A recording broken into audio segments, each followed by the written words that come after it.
Live with Tao.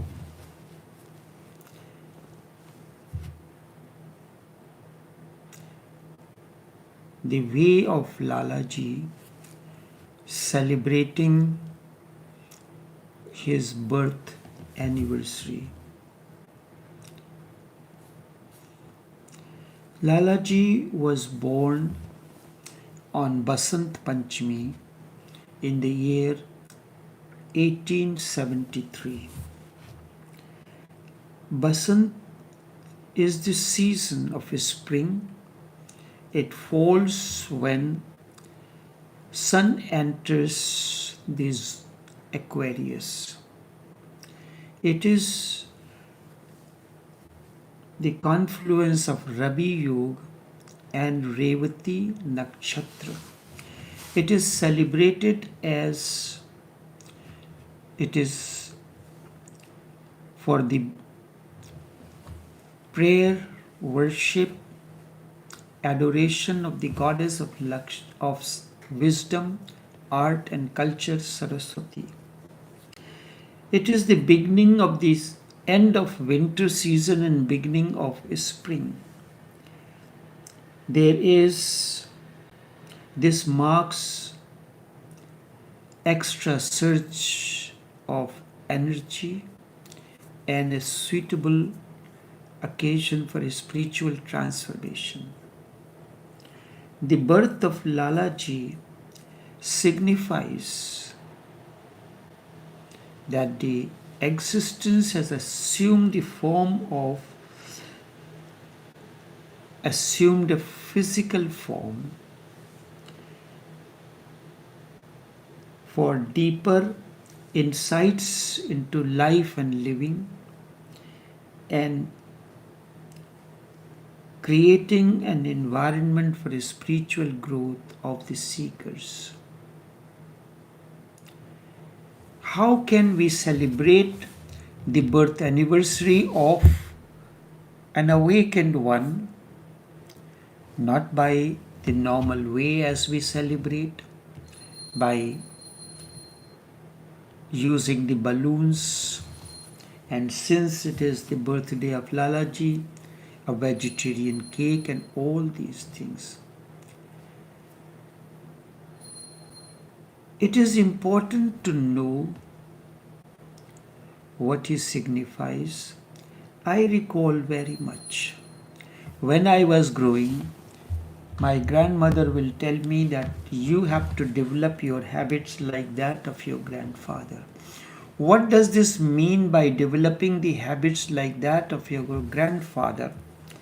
It means his darshan, way of life and living, his deep insights into life, his understanding, and the enhanced intelligence, not the intelligence that guides you to celebrate the birthday by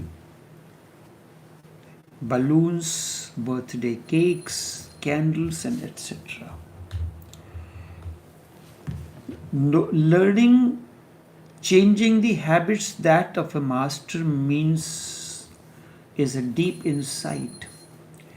A particular circumstance and situation comes in your life. You interact in that moment, in that situation, guided by your disharmony and so-called asinine wisdom. So-called asinine wisdom. But if you introspect, how will the master or the awakened one will interact in that particular moment, in that particular situation? That is the way you learn how to change your habits according to the master. When a circumstance and situation comes, Everyone interacts in his own way out of inner disharmony.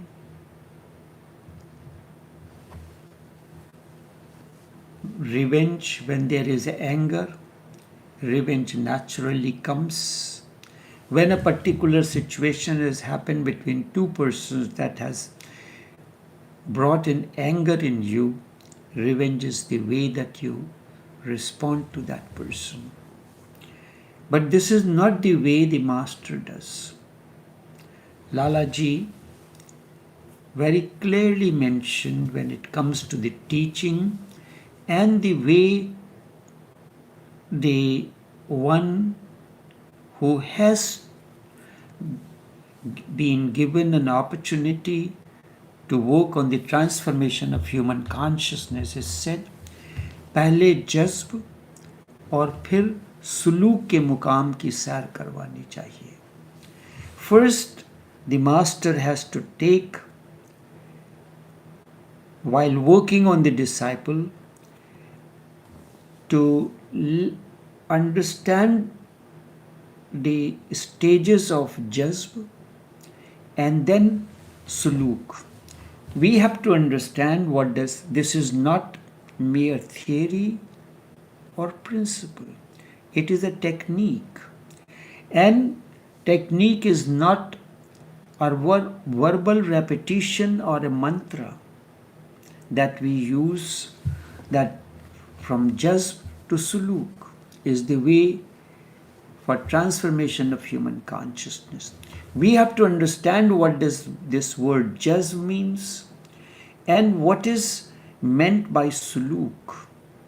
These are the two stages for the process of transformation.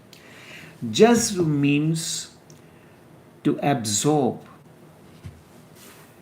just as when water falls on a surface, if it falls on a concrete surface, it floods, it creates flooding. Because the concrete surface is not capable of absorbing the water that has fallen somehow the other, or it has been thrown purposefully. When it falls on the surface which has the capacity to absorb, to jazb that water that has fallen, there will be no flood, there will be no problem. So jazb literally means soaking, the capacity to absorb. What you have to absorb? The energy. Energy as such as exists within the human being is in the solid form. There are three forms of energy: solid, liquid, and vapors. Baraf, ice, is the solid form of energy. Wherever it is, it melts and creates a problem. When this energy, when this ice begins to melt, it becomes a fluid-like. And it is the fluid-like, when the energy is fluid-like, only then it can circulate. And when enough heat is generated within, then this water or the liquid energy becomes vapors. As such as you are, because then when this energy that is not being absorbed, not being jazzed, what it does? It creates chaos. And this state of chaos is in Sufi terminology known as nafs. Nafs is that form of energy which has not been absorbed by the body and is creating chaos around you. I will not go into different forms of nafs, nafs lawama, nafs mutmain, nafs this, nafs that, because that is not going to help. You can repeat these like a parrot, and we have a parrot wisdom that we see around, not the wisdom that is enhanced, that is part of deep understanding. The process of transformation can happen only when this happens. When this energy, which has been solid, begins to become fluid like, it needs to be absorbed before it begins to create the problems. So, nafs comes into the practice. It is nafs, the English word is for that is ego or aham. This can be because of your conditioning, your religious upbringing.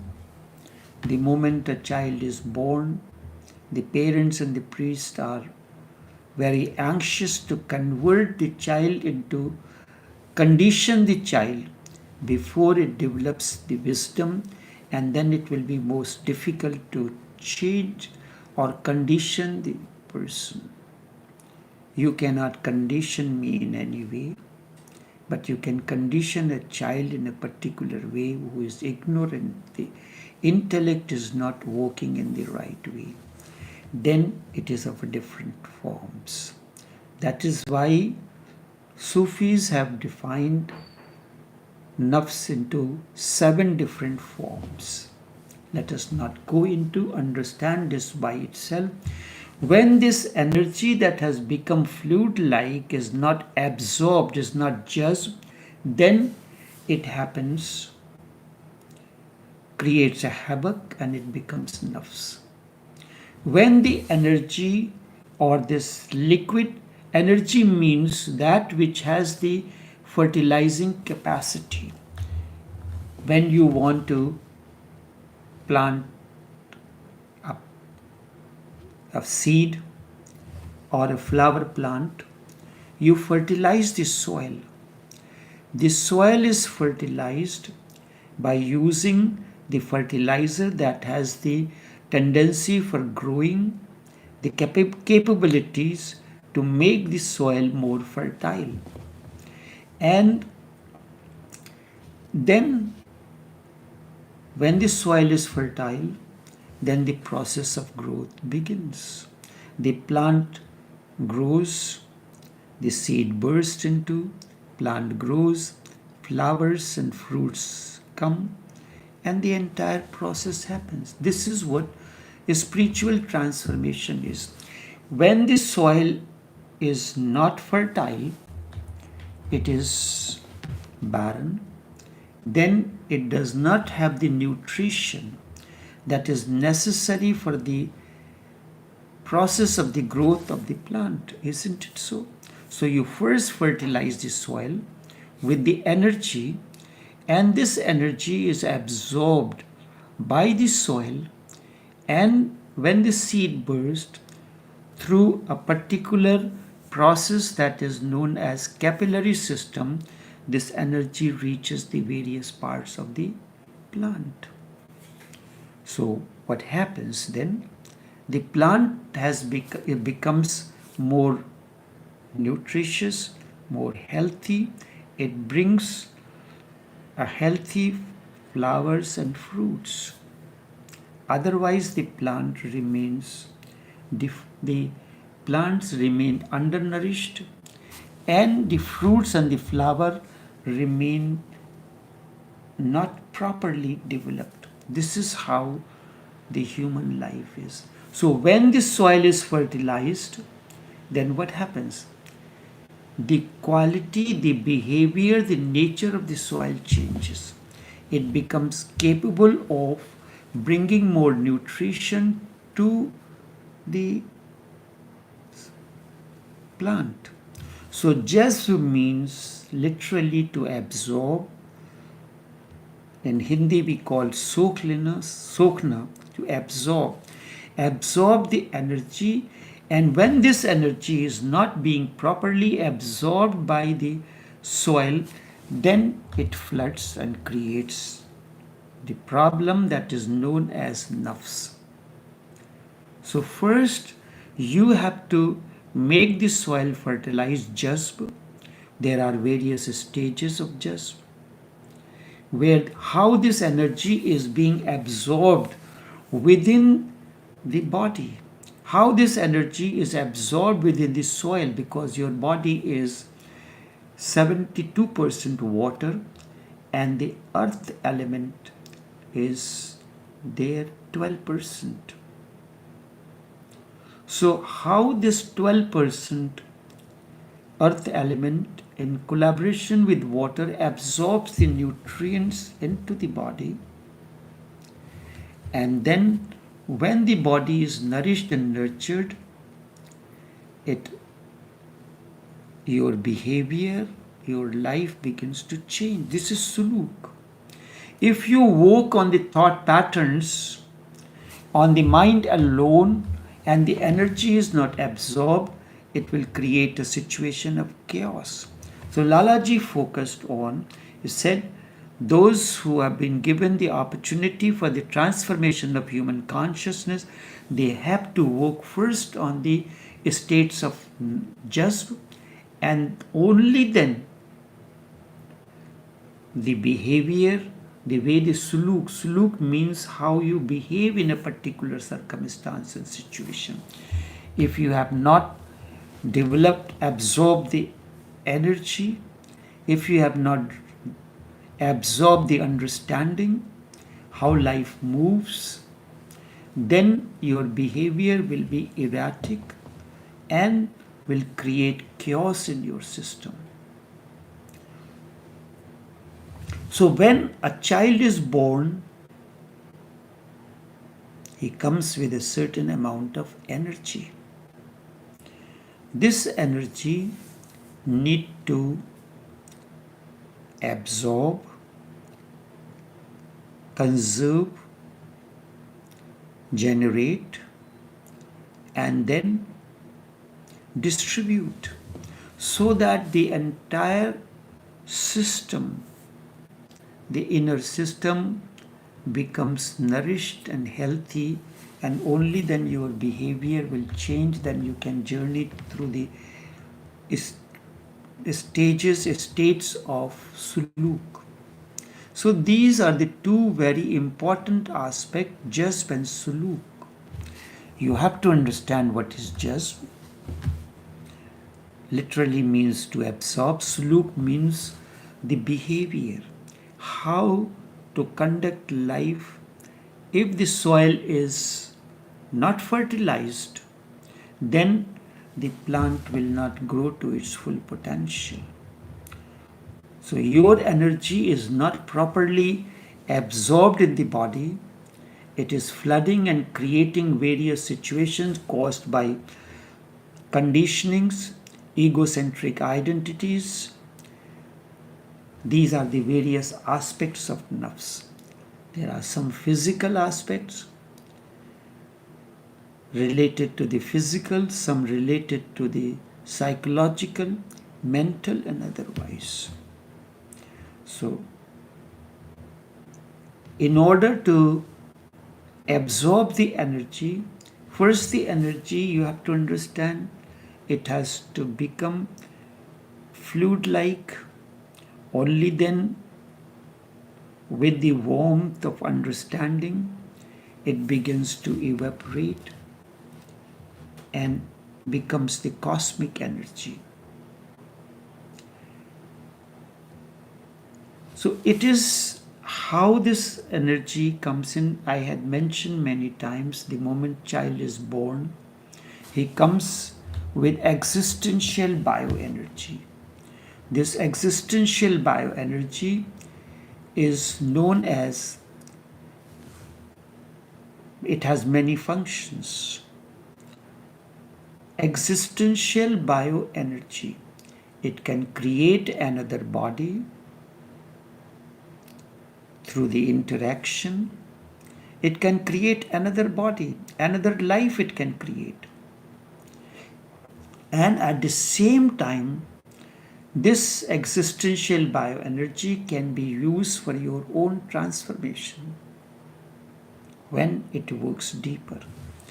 It can create a new life, or it can give birth to you. When the energy is properly channelized, then this can happen. So it is everybody when it born comes with a certain amount of existential bioenergy. How it can be possible? You go and buy a new smartphone or a laptop. When you purchase it from the shop, when you purchase it from the shop, it has a certain amount of charge already into it. Isn't it so? A certain amount of charge. And that charge is the basic energy charge that everybody comes into life with, known as existential bioenergy. Comes with this existential bioenergy as he is born, like just as your laptop has come with a certain amount of charge, and then you have to connect it to the source to continue the process of charging when it is needed. Time to time, with proper consumption, proper usage, the charge gets less and less and it becomes, the charge is lost. Then you have to recharge itself. And then the battery that is there, it has to be ready to absorb, to hold a charge. So that's why the health of the battery is important in a phone as well as in a device. In all such devices that works on remote control basis. So human life works on a remote control basis, just as you have many electrical appliances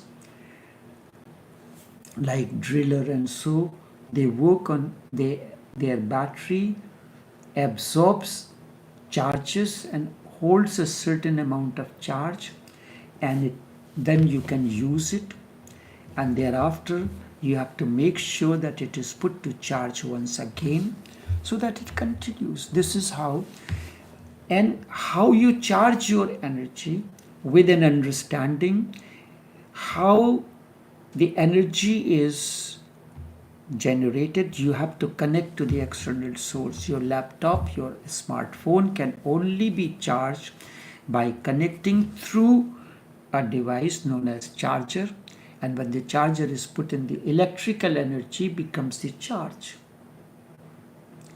Through the battery, the electrical energy is transformed into charge, becomes the energy which is capable of carrying on the allowing this particular instrument to work. So body is that instrument.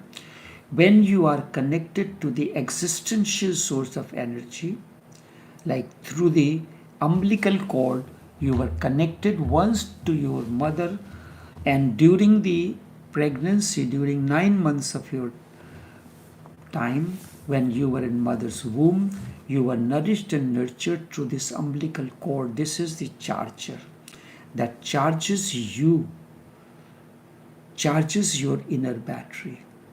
So when child is born, that connection with the umbilical cord is severed. So he is not dependent on the mother. The moment you breathe life, the moment you open the laptop, immediately, and then you start to program it according to your requirements, then you have to put it to charge again so that its battery is charged and remains permanently charged. If it gets overcharged, then battery damages. If it is undercharged, it will not function. So right amount of charge is necessary for your laptop to work. So in the life is that instrument. This, your laptop is now capable of holding the charge, is a device that works cordless. It connects to Wi-Fi. So Wi-Fi, you don't need to conduct your work, you don't need to go to internet cafe. In the comfort of your own home, through that device which is charged, which is capable of holding the charge, you can do all that you needed to do when you go to the internet cafe.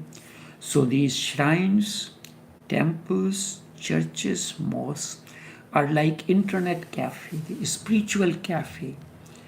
So those who are incapable of or do not have that device at their homes, like the smartphone or a laptop, they have to go to the internet cafe regularly to carry on their work. I am not saying that these are not important.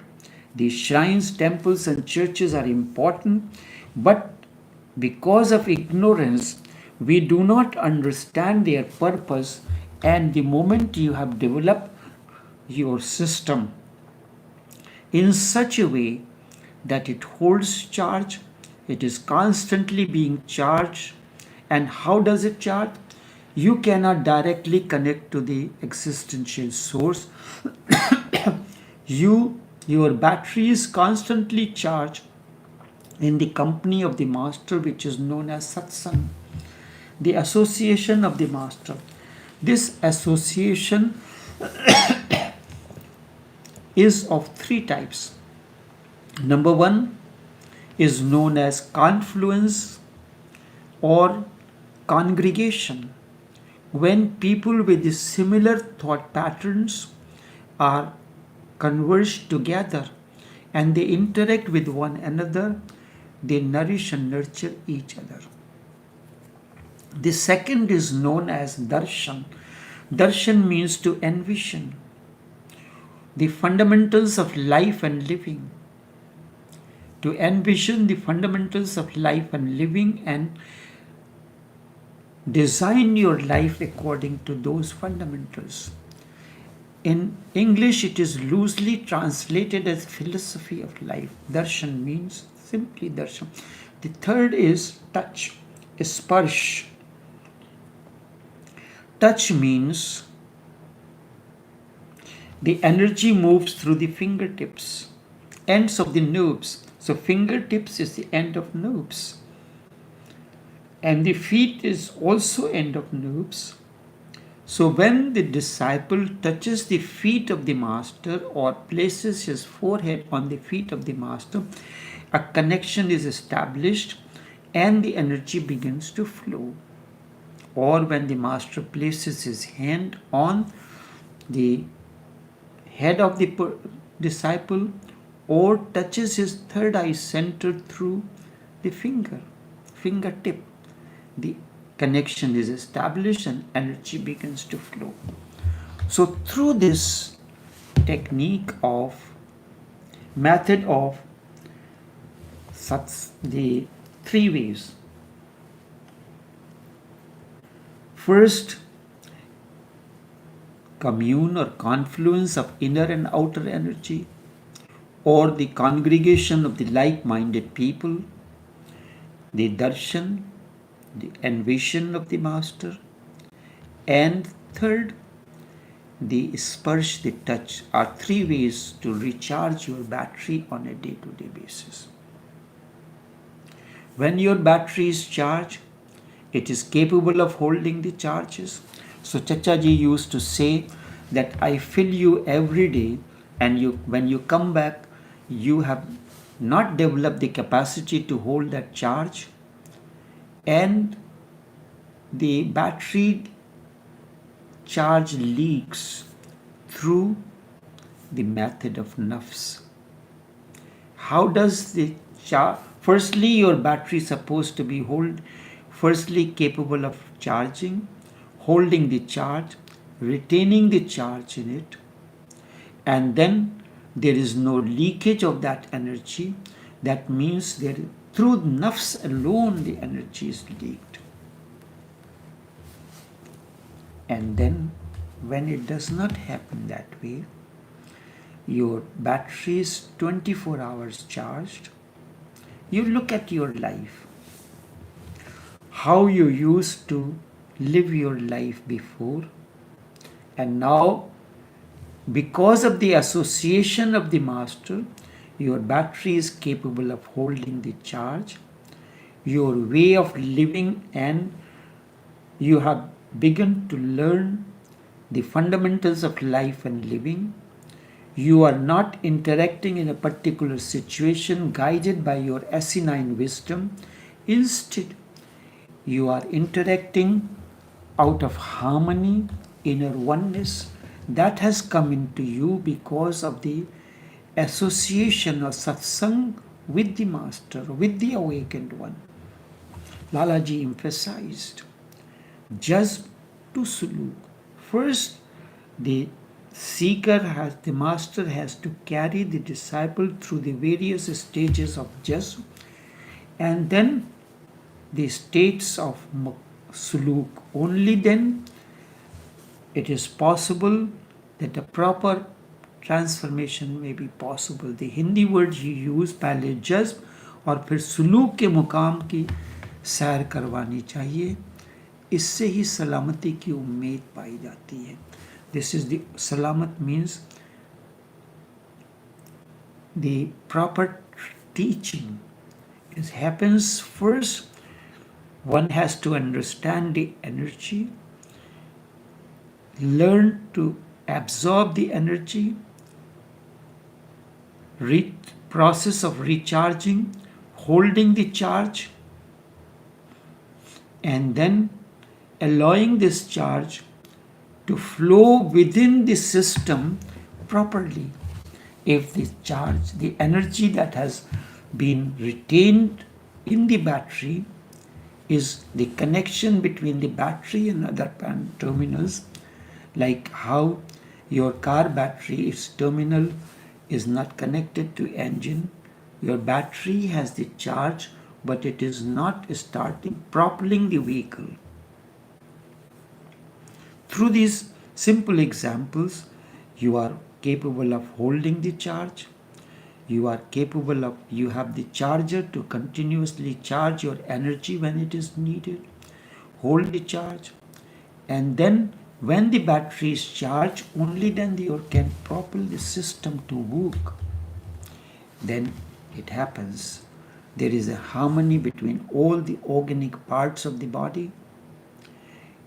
Then it comes the proper assimilation, proper harmony between the organic parts of the body. There comes harmony and oneness. This guides your life and living on a moment-to-moment basis. Then your way of thinking, your way of interaction in life changes. This is this is understanding the fundamentals of life and living, or according to Sufi terminology, the states of are the mukam of suluk.